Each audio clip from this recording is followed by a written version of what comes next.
ನಾವು ಕಳೆದ ತರಗತಿಯಲ್ಲಿ ಜೀವನ ಶೈಲಿಯ ರೋಗಗಳ ಬಗ್ಗೆ ನೋಡ್ತಾ ಇದ್ವಿ. ಅದರ ಮುಂದುವರೆದ ಭಾಗವಾಗಿ ನಾವು ಸ್ಥೂಲಕಾಯತೆ ಬಗ್ಗೆ ನೋಡ್ತಾ ಇದ್ವಿ. ಸ್ಥೂಲಕಾಯತೆ ಎನ್ನುವಂಥದ್ದು ಒಂದು ವೈದ್ಯಕೀಯ ಸ್ಥಿತಿಯಾಗಿರುತ್ತೆ. ಇದು ದೇಹದಲ್ಲಿ ಅತ್ಯಧಿಕ ಪ್ರಮಾಣದ ಬೊಜ್ಜು ಶೇಖರಣೆ ಆದಂಥ ಸಂದರ್ಭದಲ್ಲಿ ವ್ಯಕ್ತಿಯ ಶರೀರದ ಮೇಲೆ ವ್ಯತಿರಿಕ್ತವಾದಂಥ ಪರಿಣಾಮವನ್ನು ಬೀರ್ತಾ ಹೋಗುತ್ತೆ. ಈ ಸ್ಥೂಲಕಾಯದಿಂದಾಗಿ ಮನುಷ್ಯನಿಗೆ ಅದರ ಜೊತೆಗೆ ಹಲವಾರು ಕಾಯಿಲೆಗಳು ಕೂಡ ಅಂಟ್ಕೊಳ್ತಾ ಹೋಗ್ತವೆ. ಮತ್ತು ಜೀವನದಲ್ಲಿ ಮನುಷ್ಯನಿಗೆ ಯಾವುದೇ ರೀತಿಯಾದಂಥ ಒಂದು ಆ್ಯಕ್ಟಿವ್ನೆಸ್ ಇರೋದಿಲ್ಲ, ಚಟುವಟಿಕೆಯಿಂದ ಕೂಡಿರೋದಿಲ್ಲ. ಮನುಷ್ಯ ಗುಣಮಟ್ಟದಲ್ಲಿ ಕಳಪೆ ಆಗ್ತಾ ಹೋಗ್ತಾನೆ. ಮತ್ತು ಇದು ಎಲ್ಲ ವಯೋಮಾನದವ್ರಿಗೆ ಕಾಡುವಂಥ ಸಾಮಾನ್ಯವಾದಂಥ ಕಾಯಿಲೆ ಆಗಿದೆ. ಯಾಕೆ ಅಂತಂದರೆ ಆಹಾರದ ಪದ್ಧತಿ ಸರಿ ಇಲ್ಲದೆ ಇರುವಂಥದ್ದು, ದೈಹಿಕ ಚಟುವಟಿಕೆಗಳು ಇಲ್ಲದೆ ಇರುವಂಥದ್ದು. ಅದರ ಜೊತೆಗೆ ಈ ಸ್ಥೂಲಕಾಯತೆ ಎನ್ನುವಂಥದ್ದು ಇದರ ಜೊತೆಗೆ ಹಲವಾರು ಕಾಯಿಲೆಗಳನ್ನು ಬರಲಿಕ್ಕೆ ಆಸ್ಪದ ಕೊಡ್ತಾ ಹೋಗುತ್ತೆ. ಈ ಸ್ಥೂಲಕಾಯ ಬಂದರೆ ಶುಗರ್ ಬರುವಂಥ, ಡಯಾಬಿಟಿಸ್ ಬರುವಂತಹ ಸಾಧ್ಯತೆಗಳಿದ್ದಾವೆ, ಕ್ಯಾನ್ಸರ್ ಬರುವಂತಹ ಸಾಧ್ಯತೆಗಳಿದ್ದಾವೆ, ಮತ್ತು ಮೂಳೆಗಳು ಭಾರ ಹೆಚ್ಚಾಗಿಬಿಟ್ಟು ಮೂಳೆಗಳು ಸವಿತಕ್ಕಂತಹ ಸಾಧ್ಯತೆಗಳು ಹೆಚ್ಚಾಗ್ತಾ ಹೋಗ್ತವೆ.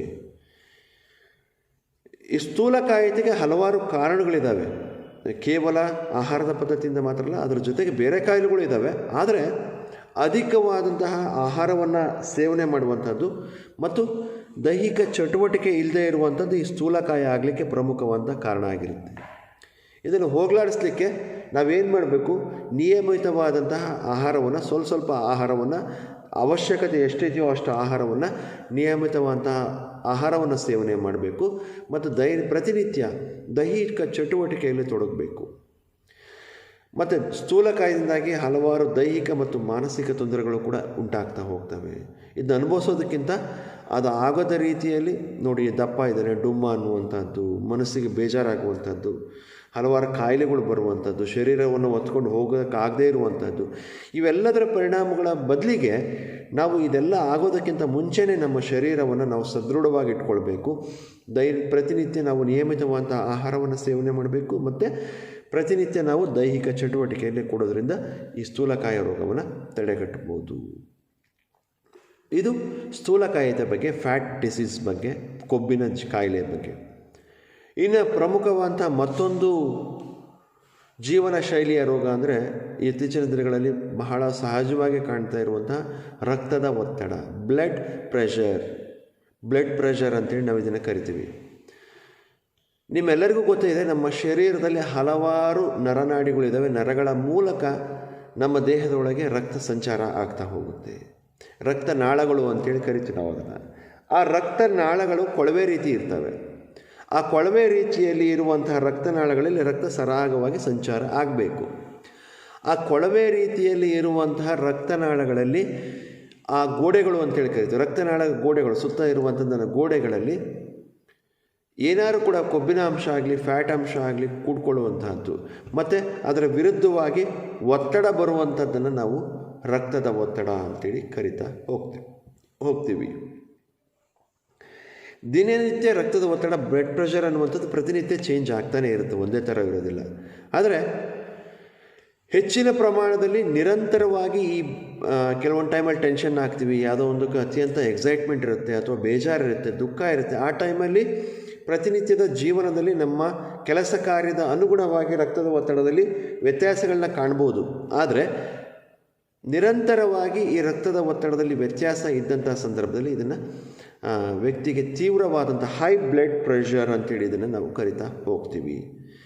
ತೀವ್ರ ರಕ್ತದ ಒತ್ತಡದ ಇನ್ನೊಂದು ಹೆಸರೇ ಹೈಪರ್ ಟೆನ್ಷನ್ ಅಂತಲೂ ಕೂಡ ನಾವು ಅದನ್ನು ಕರಿತಾ ಹೋಗ್ತೀವಿ. ಇನ್ನು ನಾವು ಈ ರಕ್ತದ ಒತ್ತಡವನ್ನು ಅಳಿಲಿಕ್ಕೆ ಮತ್ತು ಇದನ್ನು ತೂಕ ಮಾಡಲಿಕ್ಕೆ ನಾವು ಇದನ್ನು ಅಳತೆಗಳಲ್ಲಿ ನಾವು 2 ಸಂಖ್ಯೆಗಳನ್ನು ಅನುಗುಣವಾಗಿ ನಾವು ರಕ್ತದ ಒತ್ತಡಗಳನ್ನು ಮಾಪನ ಮಾಡ್ತೀವಿ. ಸಿಸ್ಟೋಲಿಕ್ ಮತ್ತು ಡಯೋಸ್ಟೋಲಿಕ್ ಅಂಥೇಳಿ 2 ಮಾಪನಗಳಿದ್ದಾವೆ ರಕ್ತದ ಒತ್ತಡವನ್ನು ನಾವು ಮಾಪನ ಮಾಡಲಿಕ್ಕೆ. ಅದನ್ನು ನಾವು ಸಿಸ್ಟೋಲಿಕ್ ಮತ್ತು ಡಯೋಸ್ಟೋಲಿಕ್ ಅಂತೇಳಿ ಕರಿತೀವಿ.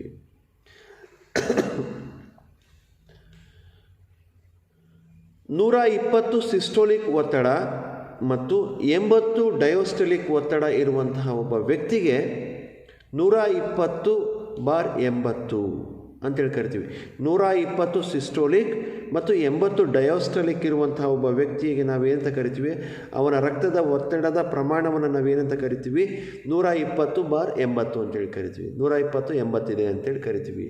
ಅಥವಾ 120 ಮೇಲೆ 80ರಷ್ಟು ರಕ್ತದ ಒತ್ತಡ ಇರುತ್ತೆ ಅಂತೇಳಿ ನಾವು ಕರಿತಾ ಹೋಗ್ತೀವಿ. ಹಾಗಾದರೆ ಈ 120/80 ನಾವು ಯಾವ ರೀತಿ ಮಾಡ್ತೀವಿ, ಮಾಪನವನ್ನು ಮಾಡ್ತೀವಿ? ಸಿಸ್ಟೋಲಿಕ್ ಅಂದರೆ ಏನು ಮತ್ತು ಡಯಾಸ್ಟೋಲಿಕ್ ಅಂದರೆ ಏನು ಅಂತೇಳಿ ತಗೋಣ. ಆರೋಗ್ಯವಂತ 120/80 ಇದೆ, 120 ಸಿಸ್ಟೋಲಿಕ್ ಇದೆ, 80 ಡಯಾಸ್ಟೋಲಿಕ್ ಇದೆ. 120/80 ಅಂತೇಳಿ ಕರಿತೀವಿ ಅಂತಂದರೆ, ಸಿಸ್ಟೋಲಿಕ್ ಅಂತಂದರೆ ನಮ್ಮ ಶರೀರದಲ್ಲಿರುವಂಥ ಹೃದಯ ಸಂಕುಚಿತಗೊಂಡಾಗ ನಮ್ಮ ಹಾರ್ಟ್ ಬೀಟ್ ಅಂತೇಳಿ ಕರಿತೀವಲ್ವ, ಹಾರ್ಟ್ ಬೀಟ್ ಪಂಪ್ ಆಗ್ತಾ ಇರುತ್ತೆ. ಆ ಹಾರ್ಟ್ ಬೀಟ್ ಪಂಪ್ ಆಗ್ಬೇಕಾದ್ರೆ ಯಾವಾಗ ನಮ್ಮ ಹಾರ್ಟ್ ಅನ್ನುವಂಥದ್ದು ಬೀಟ್ ಒಳಗಡೆ ಹೋಗುತ್ತೋ, ಸಂಕುಚಿತಗೊಂಡುತ್ತೋ, ಆವಾಗ ದೇಹದಲ್ಲಿ ಎಷ್ಟು ಜೋರಾಗಿ ರಕ್ತ ಚಲಿಸ್ತದೆ ಎನ್ನುವಂಥದ್ದನ್ನು ನಾವು ಸಿಸ್ಟೋಲಿಕ್ ಅಂತೇಳಿ ಕರಿತೀವಿ. ಹೃದಯ ಸಂಕುಚಿತ ಆದಾಗ ಶರೀರದಲ್ಲಿ ಹರಿಯುವಂಥ ರಕ್ತದ ಪ್ರಮಾಣದ ಎಷ್ಟು ಜೋರಾಗಿ ಇದೆ ಎನ್ನುವಂಥದ್ದನ್ನು ಮಾಪನ ಮಾಡುವಂಥದ್ದು ಸಿಸ್ಟೋಲಿಕ್. ಇನ್ನು ಡಯಾಸ್ಟೋಲಿಕ್ ಅಂತಂದರೆ ಹೃದಯದ ಬಡಿತದ ಮಧ್ಯೆ ಹಿಂಗಾಗ್ತಾ ಇರುತ್ತೆ. ಈ ಎರಡರ ಮಧ್ಯೆ ಸಂಕುಚನೆ ಮತ್ತು ಇದು ವಿಸ್ತರಿಸವಾಗಿರ್ತದಲ್ಲ, ಅದರ ಮಧ್ಯದಲ್ಲಿ ಹೃದಯ ವಿಶ್ರಾಂತಿಯಲ್ಲಿ ಇರುತ್ತಲ್ಲ, ಸಾಮಾನ್ಯ ಸ್ಥಿತಿಯಲ್ಲಿ ಏನಿರುತ್ತಲ್ಲ, ಅದರಲ್ಲಿ ಸಾಮಾನ್ಯ ಸ್ಥಿತಿಯಲ್ಲಿದ್ದಾಗ ನೋಡ್ರಿ, ಸಂಕುಚಿತಗೊಂಡಾಗ ರಕ್ತ ಹೊರಗಡೆ ಹೋಗುತ್ತೆ ಹೃದಯದಿಂದ. ವಿಸ್ತಾರವಾದಂಥ ಸಂದರ್ಭದಲ್ಲಿ ರಕ್ತ ಹೃದಯದ ಒಳಗಡೆ ಸೇರ್ಕೊಳ್ತಾ ಹೋಗುತ್ತೆ, ಹಾರ್ಟ್ ಪಂಪ್ ಮಾಡ್ತಾ ಹೋಗುತ್ತೆ. ವಿಸ್ತಾರವಾಗಿಬಿಟ್ಟು ವಿಶ್ರಾಂತಿಯ ಸ್ಥಿತಿಯಲ್ಲಿದ್ದಾಗ, ಹೃದಯದ ವಿಶ್ರಾಂತಿಯ ಸ್ಥಿತಿಯಲ್ಲಿದ್ದಾಗ ಆವಾಗ ರಕ್ತ ತುಂಬಿಕೊಳ್ಳುತ್ತೆ ಹೃದಯದ ಒಳಗಡೆ. ಆಗ ರಕ್ತದ ವೇಗ ಎಷ್ಟು ಜೋರಾಗಿ ಶರೀರದಲ್ಲಿ ಚಲಿಸ್ತಾ ಇದೆ ಎನ್ನುವಂಥ ತೋರಿಸುವಂಥದ್ದೇ ಡಯಾಸ್ಟೋಲಿಕ್. ಹಾಗಾದರೆ ಏನು? ಸಿಸ್ಟೋಲಿಕ್ ಅಂದರೆ ಹೃದಯ ಸಂಕುಚಿತ ಆದಾಗ ಶರೀರದಲ್ಲಿ ರಕ್ತ ಸಂಚರಿಸುವಂತಹ ಮಾಪನವನ್ನು ನಾವು ಸಿಸ್ಟೋಲಿಕ್ ಅಂತೇಳಿ ಕರೀತೀವಿ. ಎಷ್ಟು ಜೋರಾಗಿ ಚಲಿಸ್ತಿದೆ ಎನ್ನುವಂಥದ್ದನ್ನು ಸಿಸ್ಟೋಲಿಕ್ ಅಂತ ಕರೆದ್ರೆ, ಹೃದಯ ವಿಶ್ರಾಂತಿ ಇದ್ದಂತಹ ಸಂದರ್ಭದಲ್ಲಿ, ಹೃದಯದ ಒಳಗಡೆ ರಕ್ತ ತುಂಬುವಂತಹ ಸಂದರ್ಭದಲ್ಲಿ ಆವಾಗ ರಕ್ತ ಯಾವ ಪ್ರಮಾಣದಲ್ಲಿ ಸಂಚರಿಸ್ತದೆ ಎನ್ನುವಂಥದ್ದು ಡಯಾಸ್ಟೋಲಿಕ್ ಆಗಿರುತ್ತೆ. ಇನ್ನು ವಯಸ್ಕರಿಗೆ ರಕ್ತದ ಒತ್ತಡ 120/80 ಇರಬೇಕು. 120 ಸಿಸ್ಟೋಲಿಕ್ ಮತ್ತು 80 ವಯಸ್ಕರಲ್ಲಿ 120/80 ಇರಬೇಕು. ಹೆಚ್ಚಿನ ರಕ್ತದ ಒತ್ತಡ ಅಂದರೆ 140/90 ಅಂತೇಳಿ ಕರಿತೀವಿ. ಈ ಎರಡು ಸಂಖ್ಯೆಗಳ ಮಧ್ಯೆ ಇರುವಂತಹ ಸ್ಥಿತಿಗೆ ನಾವು ಹೈಪರ್ ಟೆನ್ಷನ್ ಅಂತೇಳಿ ಕರಿತೀವಿ, ಅಥವಾ ಅಧಿಕ ರಕ್ತದ ಒತ್ತಡ ಅಂತೇಳಿ ಕರಿತೀವಿ. 120/80, 140/90 ಇದರ ಮಧ್ಯೆ ಇರುವಂಥದ್ದನ್ನು ನಾವು ಅಧಿಕ ರಕ್ತದ ಒತ್ತಡ ಅಥವಾ ಹೈಪರ್ ಟೆನ್ಷನ್ ಅಂತೇಳಿ ಕರಿತೀವಿ. ಇನ್ನು ಹೈಪರ್ ಟೆನ್ಷನ್ ಇರುವಂತಹ ಜನರು ರಕ್ತದ ಒತ್ತಡವನ್ನು ಹೆಚ್ಚಿಸೋದನ್ನು ತಡೆಯಲು ಅಥವಾ ವಿಳಂಬಿಸಲಿಕ್ಕೆ ತಮ್ಮ ಜೀವನ ಶೈಲಿಯನ್ನು ಬದಲಾಯಿಸಿಕೊಳ್ಳಲಿಕ್ಕೆ ಅವಶ್ಯಕತೆ ಇದೆ. ಯಾವ ವ್ಯಕ್ತಿಯಲ್ಲಿ ರಕ್ತದ ಒತ್ತಡ ಜಾಸ್ತಿ ಇದೆಯೋ, ಹೈಪರ್ ಟೆನ್ಷನ್ ಇದೆಯೋ, ಅವರ ಜೀವನ ಸ್ಥಿತಿಯನ್ನು ಒಂದು ಬದಲಾವಣೆಯನ್ನು ಮಾಡಿಕೊಳ್ಬೇಕಾಗುತ್ತೆ, ಜೀವನ ಶೈಲಿಯಲ್ಲಿ ಬದಲಾವಣೆಯನ್ನು ಮಾಡಿಕೊಳ್ಬೇಕಾಗತ್ತೆ. ಹಾಗಾದರೆ ಈ ಅಧಿಕವಾದಂತಹ ರಕ್ತದ ಒತ್ತಡ ಆಗಲಿಕ್ಕೆ ಕಾರಣ ಏನು?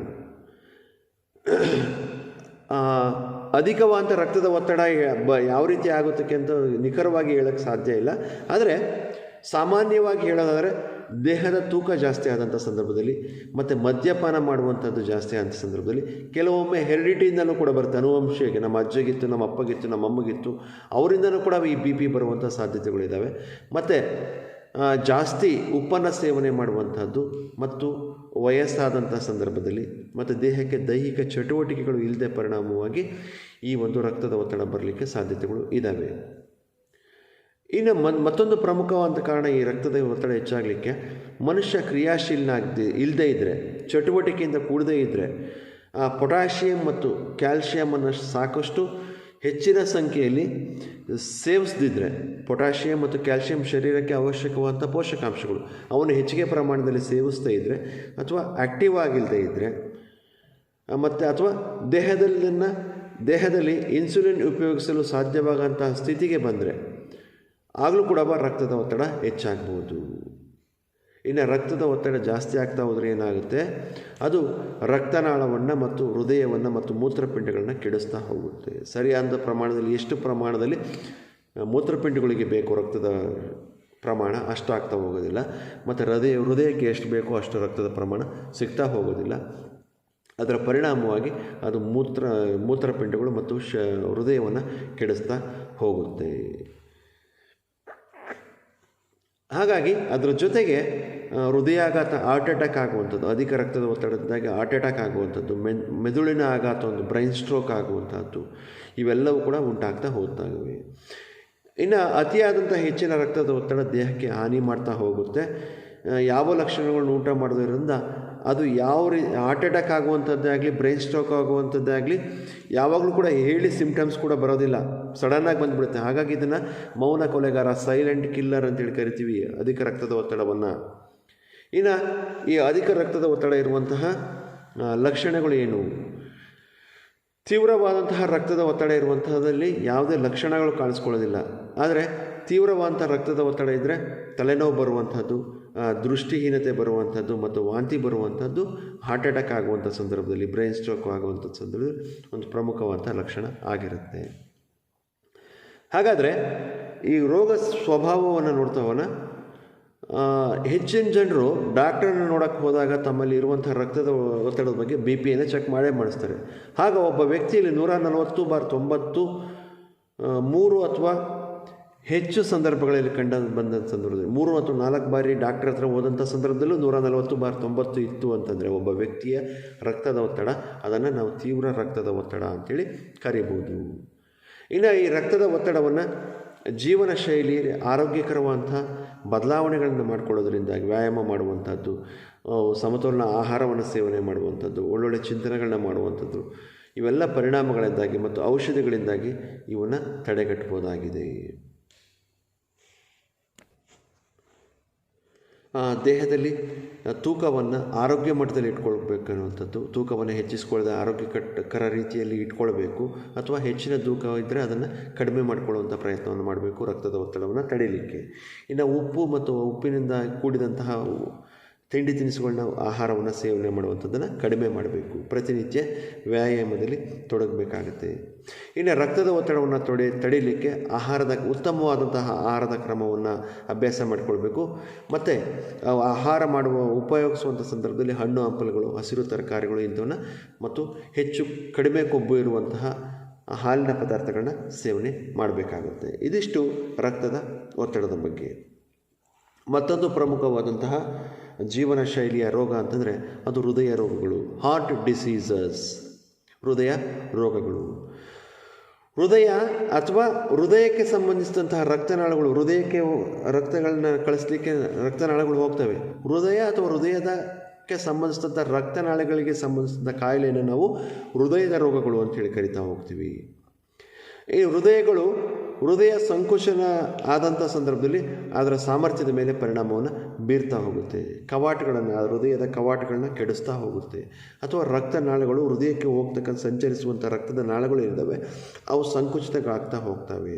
ಸಂಕುಚಿತ ಆದಂಥ ಸಂದರ್ಭದಲ್ಲಿ ಹೃದಯಕ್ಕೆ ಎಷ್ಟು ಅವಶ್ಯಕತೆ ಇದೆಯೋ ಅಷ್ಟು ಪ್ರಮಾಣದ ರಕ್ತ ಸಂಚಾರ ಆಗದೇ ಇದ್ದಾಗ ಎದೆನೋವು ಕಾಣಿಸ್ಕೊಳ್ಳುವಂಥದ್ದು, ಹಾರ್ಟ್ ಅಟ್ಯಾಕ್ ಆಗುವಂಥದ್ದನ್ನು ನಾವು ಕಾಣ್ತಾ ಹೋಗ್ತೀವಿ. ಇನ್ನು ಜೀವಾಣುವಿನಲ್ಲಿ ಉತ್ಪನ್ನವಾಗುವಂತಹ ವಿಷ ಮತ್ತು ರೋಗ ತರುವಂತಹ ಕ್ರಿಮಿಗಳು ಹೃದಯ ಮತ್ತು ಅದರ ಹೃದಯ ನಾಳಗಳನ್ನು ಹಾನಿ ಮಾಡ್ತಾ ಹೋಗ್ತವೆ. ಹೃದಯದ ನಾಳಗಳಲ್ಲಿ ಗುಂಪಿನಲ್ಲಿ ಹೈಪರ್ ಟೆನ್ಷನ್ ಎನ್ನುವಂಥದ್ದು, ನೋಡಿದ್ವಿ ನಾವಾಗಲೇ, ಹೈಪರ್ ಟೆನ್ಷನ್ ಎನ್ನುವಂಥದ್ದು ಒಂದು, ಮತ್ತು ಅಟಿರೋಕ್ಲೈರೋಸಿಸ್ ಹೃದಯ ನಾಳಗಳು, ರಕ್ತನಾಳಗಳು ಸಣ್ಣಗೂ ಆಗುವಂಥದ್ದನ್ನು, ಚಿಕ್ಕದಾಗುವಂಥದ್ದನ್ನು ನಾವು ಅಟಿರೋಸ್ಕೈರೋಸಿಸ್ ಅಂತೇಳಿ ಕರಿತಾ ಹೋಗ್ತೀವಿ. ಇವು ಸಂಕುಚಿತ ಆದಂಥ ಸಂದರ್ಭದಲ್ಲಿ ಹೃದಯದ ನಾಳಗಳು ರೋಗಗಳು, ಸ್ಟ್ರೋಕ್ ಆಗುವಂಥದ್ದಾಗಲಿ, ಹೃದಯಾಘಾತ ಆಗುವಂಥದ್ದಾಗಲಿ ಆಗ್ತಾ ಹೋಗುತ್ತೆ. ನಾವಾಗಲೇ ರಕ್ತದ ನಾಳಗಳು ಸಂಕುಚಿತ ಆದಂಥ ಸಂದರ್ಭದಲ್ಲಿ ಹೃದಯದ ನಾಳಗಳಿಗೆ ಅಧಿಕವಾದಂಥ ರಕ್ತದ ಒತ್ತಡ ಹೃದಯಾಘಾತ ಆಗಲಿಕ್ಕೆ ಮತ್ತು ಮೆದುಳಿಗೆ ಆಘಾತ ಆಗಲಿಕ್ಕೆ ಕಾರಣ ಅಂತೇಳಿ ನೋಡ್ಕೊಂಡ್ವಿ. ಅದೇ ರೀತಿ ಅಟಿರೋಸ್ಕೈರೋಸಿಸ್ ಅಂದರೆ ಏನು ಅಂತಂದು, ರಕ್ತನಾಳಗಳು ಸಣ್ಣ ಆಗುವಂಥದ್ದು ಅಂದರೆ ಕಾಯಿಲೆ ಅಂದರೆ ಏನು ಅಂತ ನೋಡ್ತಾ ಹೋಗೋಣ. ಈ ಅಟಿರೋಸ್ಕೈರೋಸಿಸ್ ಎನ್ನುವಂಥದ್ದಿದೆ, ಇದು ರಕ್ತದ ನಾಳಗಳು ಏನು ಪೂರೈಕೆ ಆಗ್ತಾ ಇರ್ತವೆ ಅವು ಸಣ್ಣ ಆಗ್ತಾ ಹೋಗ್ತವೆ, ಅಥವಾ ಹಾರ್ಡ್ ಆಗ್ತಾ ಹೋಗ್ತವೆ, ಗಟ್ಟಿ ಆಗ್ತಾ ಹೋಗ್ತವೆ. ಅದು ಹೃದಯದ ರಕ್ತನಾಳಗಳನ್ನ ಒಳಗೊಂಡಾಗ, ಆ ಹೃದಯದ ರಕ್ತನಾಳಗಳಲ್ಲಿ ಹೋದಂಥ ಸಂದರ್ಭದಲ್ಲಿ ಅದು ಹೃದಯದ ರಕ್ತನಾಳಗಳನ್ನು ರೋಗಗಳು ಅಂತೇಳಿ ಕರಿತಾ ಹೋಗ್ತೀವಿ.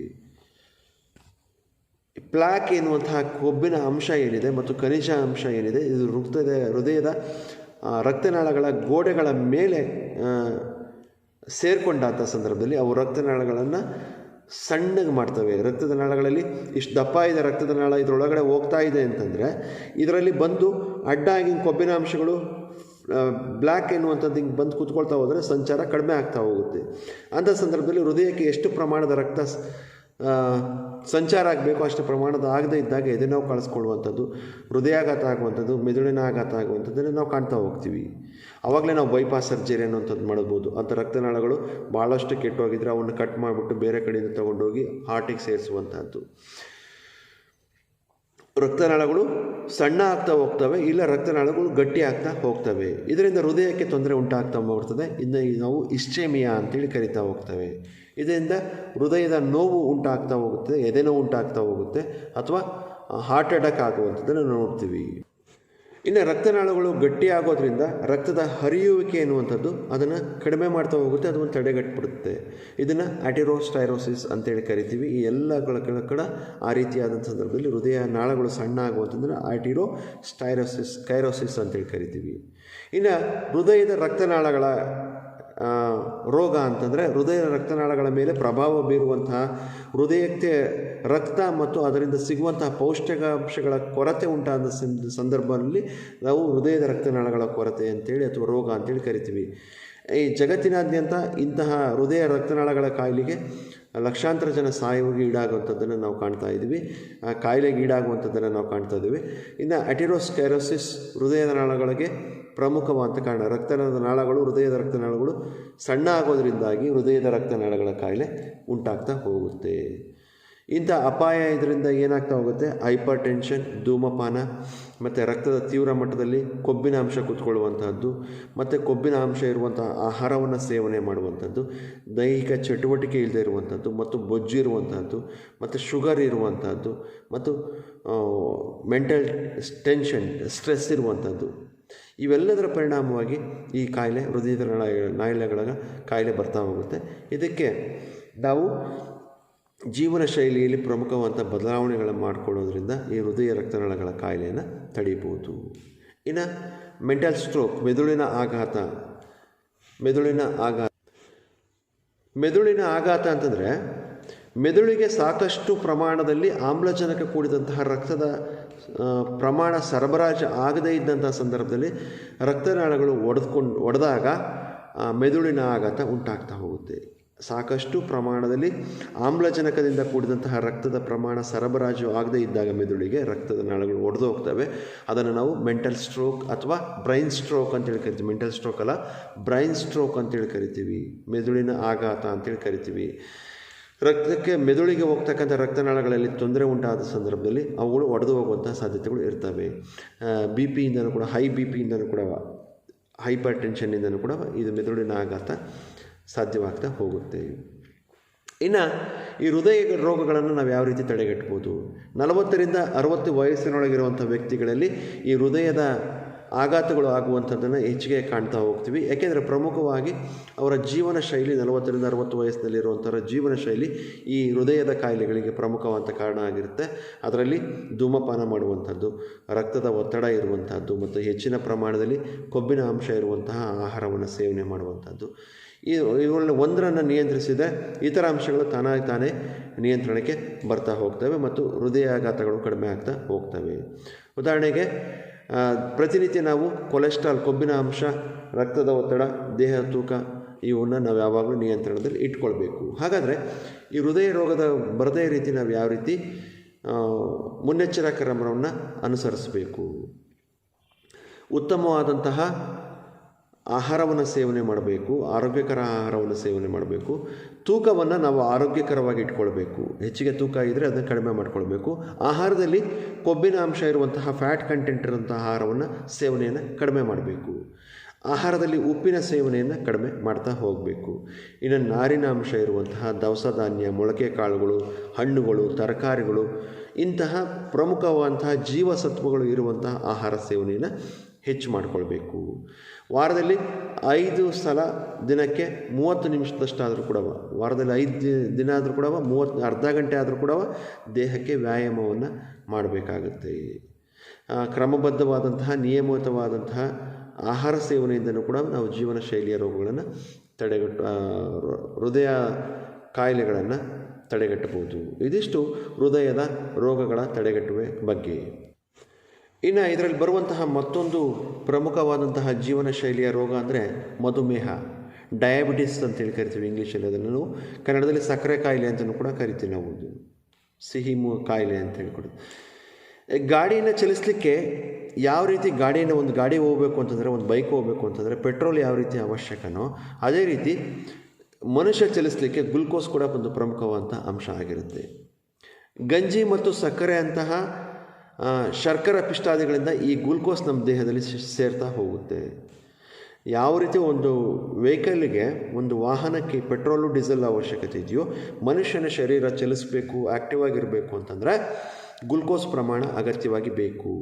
ಇದು ಗಂಜಿ ಮತ್ತು ಶರ್ಕರೆಗಳಿಂದ ಕೂಡಿದಂಥ ಗ್ಲುಕೋಸ್ ನಮಗೆ ಸಿಗ್ತಾ ಹೋಗುತ್ತೆ. ಉದಾಹರಣೆಗೆ ಅನ್ನ, ಗೋಧಿ, ಧಾನ್ಯಗಳು, ಹಣ್ಣು, ಕೇಕು ಇತ್ಯಾದಿಗಳಿಂದ ನಮ್ಮ ದೇಹಕ್ಕೆ ಅಗತ್ಯವಾಗಿರುವಕ್ಕಿಂತ ಹೆಚ್ಚಿಗೆ ಪ್ರಮಾಣದಲ್ಲಿ ದೇಹದಲ್ಲಿ ಗ್ಲುಕೋಸ್ ಪ್ರಮಾಣ ಸೇರಿಕೊಳ್ತಾ ಹೋಗುತ್ತೆ.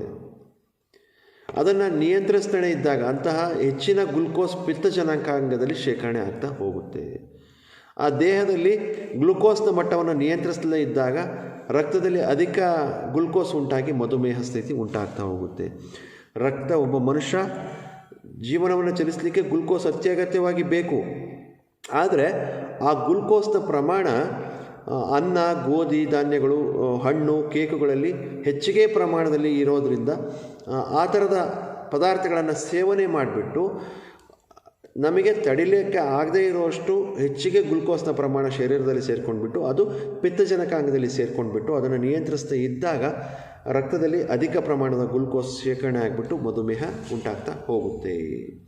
ಈ ರಕ್ತದಲ್ಲಿ ಗ್ಲುಕೋಸ್ನ ಮಟ್ಟ ಏನಿದೆ, ಇದು ಪೆಂಕ್ರಿಯಾಸ್ ಮೆದುಜ್ಜೇರಿಕ ಗ್ರಂಥಿಗಳಲ್ಲಿ ಉತ್ಪಾದನೆಯಾಗುವಂತಹ ಇನ್ಸುಲಿನ್ ಎನ್ನುವಂಥ ಒಂದು ಪುಷ್ಟಿಕರ ಸತ್ವದ, ಅದು ರಾಸಾಯನಿಕ ಸಾಗಾಟಕಾರಕ ಅಂತೇಳಿ ಕರಿತೀವಿ. ಅದರ ಸಹಾಯದಿಂದ ನಿಯಂತ್ರಣ ಆಗ್ತಾ ಹೋಗುತ್ತೆ. ಇನ್ಸುಲಿನ್ ಅಂತ ಏನಿದೆ, ಆ ಇನ್ಸುಲಿನ್ನ ಪ್ರಮಾಣದಿಂದಾಗಿ ಈ ಮಧುಮೇಹ ನಿಯಂತ್ರಣದಲ್ಲಿ ಬರ್ತಾ ಹೋಗುತ್ತೆ. ನಾವು ನೋಡಿದ್ವಿ ಭಾಳಷ್ಟು ಕಡೆ ಮನುಷ್ಯನಿಗೆ ಟ್ಯಾಬ್ಲೆಟ್ಸು, ಆಹಾರದ ನಿಯಂತ್ರಣದಿಂದಾಗಿ ಸಕ್ಕರೆ ಕಾಯಿಲೆಯನ್ನು ನಿಯಂತ್ರಿಸುವಂತಹ ಪ್ರಯತ್ನ ಪಡ್ತಾರೆ. ಆದರೆ ಅತ್ಯಧಿಕವಾದಂತಹ ಈ ಮಧುಮೇಹ ಆದಂಥ ಸಂದರ್ಭದಲ್ಲಿ ಡೈರೆಕ್ಟಾಗಿ ಇನ್ಸುಲಿನನ್ನು ಇಂಜೆಕ್ಟ್ ಮಾಡ್ಕೊಳ್ಳುವಂಥದ್ದನ್ನು ಕೂಡ ನಾವು ನೋಡಿದ್ವಿ. ಇನ್ಸುಲಿನ್ನ ಪ್ರಮಾಣದಿಂದಾಗಿ ಈ ಗ್ಲುಕೋಸ್ನ ಪ್ರಮಾಣವನ್ನು, ಮಧುಮೇಹದ ಪ್ರಮಾಣವನ್ನು ಕಡಿಮೆ ಮಾಡಬಹುದು. ರಕ್ತದ ಗ್ಲುಕೋಸ್ನ ಮಟ್ಟ ಸಾಮಾನ್ಯವಾಗಿ ಪ್ರತಿ 100 ಮಿಲಿಮೀಟರ್ ರಕ್ತದಲ್ಲಿ 80ರಿಂದ 120 ಮಿಲಿಮೀಟರ್ನಷ್ಟು ಇರುತ್ತದೆ. 100 ಮಿಲಿಮೀಟರ್ ರಕ್ತದಲ್ಲಿ ಗ್ಲುಕೋಸ್ನ ಪ್ರಮಾಣ 80ರಿಂದ 120 ಮಿಲಿಗ್ರಾಮ್ನಷ್ಟು ಇರ್ತಾ ಹೋಗುತ್ತೆ. ಹಾಗಾದರೆ ಈ ಮಧುಮೇಹದಿಂದ ಆಗುವಂತಹ ಪರಿಣಾಮಗಳು ಏನು? ರಕ್ತದಲ್ಲಿ ಗ್ಲುಕೋಸ್ನ ಮಟ್ಟ ನಿರಂತರವಾಗಿ ಏರ್ತಾನೆ ಇದ್ದರೆ ಅದು ರಕ್ತನಾಳಿಗಳಿಗೆ ಮತ್ತು ನರಗಳಿಗೆ ಹಾನಿ ಉಂಟು ಮಾಡ್ತಾ ಹೋಗ್ತದೆ.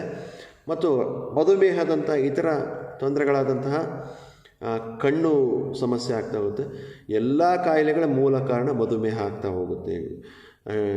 ಕಿಡ್ನಿಗಳಿಗೆ, ಮೂತ್ರಪಿಂಡಗಳಿಗೆ, ಹೃದಯಕ್ಕೆ, ಕಣ್ಣಿಗೆ, ನರಗಳನ್ನು ಕೆಡಿಸ್ತಾ ಹೋಗುತ್ತೆ ಮತ್ತು ಹೃದಯವನ್ನು ಕೆಡಿಸ್ತಾ ಹೋಗುತ್ತೆ. ಬ್ರೈನ್ ಸ್ಟ್ರೋಕ್ ಆಗ್ತಾ ಹೋಗುತ್ತೆ. ಮತ್ತು ಮನುಷ್ಯನಿಗೆ ಗಂಡಸ್ತನ ಎನ್ನುವಂಥದ್ದು ಕಡಿಮೆ ಆಗ್ತಾ ಹೋಗುತ್ತೆ. ಕಾಲುಗಳು ಮತ್ತು ಕೈಗಳು ತೊಂದರೆ ಆಗ್ತಾ ಹೋಗುತ್ತೆ. ಇನ್ನು ಇದರ ಲಕ್ಷಣಗಳೇನು? ಮಧುಮೇಹ ಬಂದಂಥ ವ್ಯಕ್ತಿಯ ಲಕ್ಷಣಗಳು ಏನಂದರೆ ಸದಾ ಬಾಯಾರಿಕೆ ಆಗುವಂಥದ್ದು ಮತ್ತು ಪದೇ ಪದೇ ಮೂತ್ರಕ್ಕೆ ಹೋಗುವಂಥದ್ದು, ಆಯಾಸ ಆಗುವಂಥದ್ದು ಮತ್ತು ಸುಸ್ತಾಗುವಂಥದ್ದು, ಕಣ್ಣು ಮಂಜಾಗುವಂಥದ್ದು ಮತ್ತು ದೃಷ್ಟಿಹೀನತೆ ಆಗುವಂಥದ್ದು ಮತ್ತು ಸಡನ್ನಾಗಿ ದೇಹದ ತೂಕ ಕಡಿಮೆ ಆಗುವಂಥದ್ದು ಮಧುಮೇಹದ ವ್ಯಕ್ತಿಯಲ್ಲಿರುವಂಥ ಪ್ರಮುಖ ಲಕ್ಷಣಗಳಿರ್ತವೆ. ಇನ್ನು ಈ ಮಧುಮೇಹದಲ್ಲಿ 2 ರೀತಿಯಾದಂತಹ ಮಧುಮೇಹ ಇದೆ. ಅದರಲ್ಲಿ 1ನೇ ನಮೂನೆಯ ಮಧುಮೇಹದ ಬಗ್ಗೆ ನಾವು ನೋಡ್ತಾ ಹೋಗೋಣ. ಮಧುಮೇಹದಲ್ಲಿ 10ರಿಂದ 15% ಭಾಗದ ಜನರಿಗೆ ಮಾತ್ರ ಈ 1ನೇ ನಮೂನೆಯ ಮಧುಮೇಹ ಇರ್ತಾ ಹೋಗುತ್ತೆ. ಅದು ಯಾವ ವಯಸ್ಸಿನರಿಗಾದರೂ ಕೂಡ ಬರ್ಬೋದು. ಈ 1ನೇ ನಮೂನೆಯ ಮಧುಮೇಹ ಇದೆ, 10ರಿಂದ 15% ಮಾತ್ರ ಇರ್ತದೆ. ಇದು ಯಾವ ವಯಸ್ಸಿನರಿಗಾದರೂ ಕೂಡ ಈ ಮಧುಮೇಹ ಬರುವಂಥ ಸಾಧ್ಯತೆಗಳು ಇರ್ತವೆ. ಇದು ಹೆಚ್ಚಾಗಿ ಒಂದು 30 ವರ್ಷದ ಒಳಗಿರುವಂಥ ಕೆಳಗಿನವರಿಗೆ ಈ ಒಂದು ಒಂದನೇ ನಮೂನೆಯ ಮಧುಮೇಹ ಬರುವಂಥದ್ದನ್ನು ಕಾಣ್ತೀವಿ. ಇದು ಆನುವಂಶಿಕವಾಗಿ ಬರುವಂತಹ ಹೆಚ್ಚಾಗಿ ಬರುವಂಥದ್ದನ್ನು ಕಾಣ್ತೀವಿ. ಇಂಥ ನಮೂನೆಯಲ್ಲಿ ಮಧುಮೇಹದಲ್ಲಿ ಮೆದುಜ್ಜೋರಿಕೆ ಗ್ರಂಥಿಗಳಲ್ಲಿ ಇನ್ಸುಲಿನ್ ಉತ್ಪಾದನೆ ಎನ್ನುವಂಥದ್ದು ನಿಂತು ಹೋಗಿರುತ್ತೆ. ಮೆದುಜ್ಜೋರಿಕೆ ಗ್ರಂಥಿಗಳಲ್ಲಿ ಇನ್ಸುಲಿನ್ ಉತ್ಪಾದನೆ ನಿಂತು ಹೋಗಿರುತ್ತೆ. ಗ್ಲುಕೋಸ್ ಇದೆಯಲ್ಲ, ಇದು ಸ್ನಾಯು ಮತ್ತು ಜೀವಕೋಶಗಳನ್ನ ಪ್ರವೇಶ ಮಾಡೋಕ್ಕೆ ಸಾಧ್ಯ ಆಗ್ತಾ ಹೋಗುತ್ತೆ. ಇದರಿಂದ ರಕ್ತದಲ್ಲಿ ಗ್ಲುಕೋಸ್ ಮತ್ತು ಕಿಟೋನ್ನ ಮಟ್ಟ ಹೆಚ್ಚಾಗ್ತಾ ಹೋಗುತ್ತೆ. ಹಾಗಾಗಿ ಈ ಒಂದನೇ ನಮೂನೆಯ ಮಧುಮೇಹ ಆಗ್ತಾ ಹೋಗುತ್ತೆ. ಹಾಗಾದರೆ ಇದು ಚಿಕಿತ್ಸೆ ಹೆಂಗೆ? ಒಂದನೇ ನಮೂನೆಯ ಮಧುಮೇಹಕ್ಕೆ ದೇಹದಲ್ಲಿ ಇನ್ಸುಲಿನ್ನ ಪ್ರಮಾಣ ನಿಂತೇ ಹೋಗಿರುತ್ತೆ. ಹಾಗಾಗಿ ಇನ್ಸುಲಿನ್ ಕೊರತೆ ಇದ್ದಂಥ ಸಂದರ್ಭದಲ್ಲಿ ಪ್ರತಿದಿನ ನಾವು ಚುಚ್ಚುಮದ್ದಿನ ಮೂಲಕ ಇಂಜೆಕ್ಟ್ ಮಾಡ್ಕೊಳ್ಳೋದ್ರ ಮೂಲಕ ಇನ್ಸುಲಿನನ್ನು ಶರೀರಕ್ಕೆ ನೀಡಬೇಕಾಗುತ್ತೆ. ಇದಕ್ಕೆ ಸರಿಯಾಗಿ ನಾವು ಶರೀರದಲ್ಲಿ ಆಹಾರದ ಪ್ರಮಾಣ ಮತ್ತು ನಿರಂತರವಾಗಿ ರಕ್ತದ ಮತ್ತು ಗ್ಲುಕೋಸ್ನ ಮಟ್ಟವನ್ನು ಪರಿಶೀಲನೆ ಮಾಡ್ಕೊಳ್ತಾ ಇರಬೇಕಾಗುತ್ತೆ. ಇನ್ನು ಎರಡನೇ ನಮೂನೆಯ ಮಧುಮೇಹ ಅಂತಂದರೆ ಇದು ಹೆಚ್ಚಾಗಿ ಮಧುಮೇಹದ ಎರಡನೇ ನಮೂನೆ ಅಂತೇಳಿ ಕರಿಬೋದು. ಈ ನಮೂನೆ ಸಕ್ಕರೆ ಕಾಯಿಲೆ ಇದು 30 ವರ್ಷದ ಮೇಲ್ಪಟ್ಟವರಿಗೆ ಬರುವಂಥ ಕಾಯಿಲೆ ಆಗಿರುತ್ತೆ. ಇದು ಅಧಿಕ ತೂಕ ಇದ್ದಂಥವ್ರು, ತುಂಬ ದಪ್ಪ ಇರುವಂಥವ್ರು, ಫ್ಯಾಟ್ ಇರುವಂಥವ್ರು ಮತ್ತು ಹದಿಹರಿಯದರಲ್ಲೂ ಕೂಡ ಬರ್ತಾರೆ ತೂಕ ಇರುವಂಥವರಲ್ಲಿ. ಮತ್ತು ಕೆಲವು ಸರಿ ಆನುವಂಶಿಕವಾಗಿ ಹೆರಿಡಿಟಿಯಿಂದಲೇ ಬರುವಂಥದ್ದನ್ನು ಕಾಣ್ತೀವಿ. ಈ ಎರಡನೇ ನಮೂನೆಯ ಮಧುಮೇಹದ ಪ್ರಮುಖವಾದ ಕಾರಣ ಅಂದರೆ ಜೀವನ ಶೈಲಿಯಲ್ಲಿ ಇರುವಂಥದ್ದೇ ಪ್ರಮುಖವಾದ ಕಾರಣ. ಒಂದನೇ ನಮೂನೆಯಲ್ಲಿ ಏನಾಗ್ತಾ ಇತ್ತು, ದೇಹದಲ್ಲಿ ಮೆದುಜ್ಜೋರಿಕೆ ಗ್ರಂಥಿಗಳಲ್ಲಿ ಇನ್ಸುಲಿನ್ನ ಉತ್ಪಾದನೆ ನಿಂತು ಹೋಗಿರುತ್ತೆ. ಹಂಗಾಗಿ ಬರುತ್ತೆ ಒಂದನೇ ನಮೂನೆಯಲ್ಲಿ. ಅದು 30 ವರ್ಷದ ಒಳಗಿನವ್ರಿಗೆ. ಇಲ್ಲಿ 30 ವರ್ಷದ ಮೇಲಿನವ್ರಿಗೆ ಬರುತ್ತೆ. ಅಧಿಕವಾದಂಥ ತೂಕ ಇರುವಂಥದ್ದು ಒಂದು ಪ್ರಮುಖ ಕಾರಣ. ಆದರೆ ಕೆಲವೊಂದು ಸರಿ ಆನುವಂಶಿಕವಾಗಿ ಹೆರಿಡಿಟಿಯ ಮೂಲಕ ಬರುವಂಥದ್ದನ್ನು ನೋಡ್ತಾ ಹೋಗ್ತೀವಿ. ಅಧಿಕ ತೂಕ ಇರುವಂಥದ್ದು ಮತ್ತು ದೈಹಿಕ ಚಟುವಟಿಕೆ ಇಲ್ಲದೆ ಇರುವಂಥದ್ದು ಈ ಎರಡನೇ ನಮೂನೆಯ ಮಧುಮೇಹದಲ್ಲಿ ಕಾಣ್ತಾ ಹೋಗ್ತೀವಿ. ಹಾಗಾದರೆ ಈ ಎರಡನೇ ನಮೂನೆಯ ಮಧುಮೇಹದ ಚಿಕಿತ್ಸೆಯನ್ನು ಯಾವ ರೀತಿ ಮಾಡಬೇಕು? ರಕ್ತದಲ್ಲಿ ಗ್ಲುಕೋಸ್ ಮಟ್ಟವನ್ನು ನಾವು ನಿಯಂತ್ರಣದಲ್ಲಿ ಇಟ್ಕೊಳ್ಬೇಕು ಮತ್ತು ಉತ್ತಮವಾದಂತಹ ಆಹಾರದ ಕ್ರಮವನ್ನು ಮಾಡಬೇಕು ಮತ್ತು ದೈಹಿಕ ಚಟುವಟಿಕೆಗಳನ್ನು ತೊಡಬೇಕು. ಇದು ಮೊದಲನೇ ಹೆಜ್ಜೆ ಆಗಿದ್ದರೆ ಕ್ರಮೇಣವಾಗಿ ಈ ಮಧುಮೇಹ ಅನ್ನುವಂಥದ್ದು ನಿಯಂತ್ರಣಕ್ಕೆ ಸಾಧ್ಯ ಆಗುತ್ತೆ. ಇನ್ನು ಕೆಲವೊಂದು ಹಂತದಲ್ಲಿ ಮಧುಮೇಹ ನಿಯಂತ್ರಣಕ್ಕೆ ಬರದೇ ಇದ್ದಂಥ ಸಂದರ್ಭದಲ್ಲಿ ನಾವು ಔಷಧಿಯನ್ನು ಟ್ಯಾಬ್ಲೆಟ್ ತೊಗೋಬೇಕಾಗುತ್ತೆ. ಇಲ್ಲ ಇನ್ಸುಲಿನನ್ನು ಡೈರೆಕ್ಟಾಗಿ ನಾವು ಚುಚ್ಚುಮದ್ದು ಮೂಲಕ ಇಂಜೆಕ್ಟನ್ನು ಕೂಡ ಮಾಡ್ಕೊಳ್ಬೋದಾಗಿದೆ. ಇದು ಎರಡನೇ ನಮೂನೆಯ ಮಧುಮೇಹದ ಬಗ್ಗೆ. ಹಾಗಾದರೆ ನಾವು ಇದುವರೆಗೂ ಕೂಡ ನೋಡಿದಂಥದ್ದು ಜೀವನ ಶೈಲಿಯ ರೋಗಗಳು ಅಂತಂದರೆ ಏನು, ಅದರ ಜೀವನ ಶೈಲಿಯ ರೋಗಗಳು ಬರಲಿಕ್ಕೆ ಕಾರಣ ಏನು, ಅದರ ಮುಂಜಾಗ್ರತಾ ಕ್ರಮಗಳು ಏನು, ಬರದೇ ರೀತಿ ತಡೆಯಲಿಕ್ಕೆ ಮುಂಜಾಗ್ರತಾ ಕ್ರಮಗಳು ಏನು, ಅದರಲ್ಲಿ ಬರುವಂತಹ ಪ್ರಮುಖವಾದಂತಹ ಜೀವನ ಶೈಲಿಯ ರೋಗಗಳಂತಹ ಬೊಜ್ಜುತನ, ರಕ್ತನಾಳಗಳ ಕಾಯಿಲೆಗಳು, ರಕ್ತದ ಒತ್ತಡ, ರಕ್ತನಾಳಗಳ ಕಾಯಿಲೆಗಳು, ಹೃದಯದ ಕಾಯಿಲೆಗಳು ಮತ್ತು ಮಧುಮೇಹದ ಬಗ್ಗೆ ನಾವು ಇದುವರೆಗೂ ನೋಡಿದಂಥದ್ದು. ಇದಿಷ್ಟು ನಾವು ನೋಡಿದಂಥದ್ದು ಜೀವನ ಶೈಲಿಯ ರೋಗಗಳ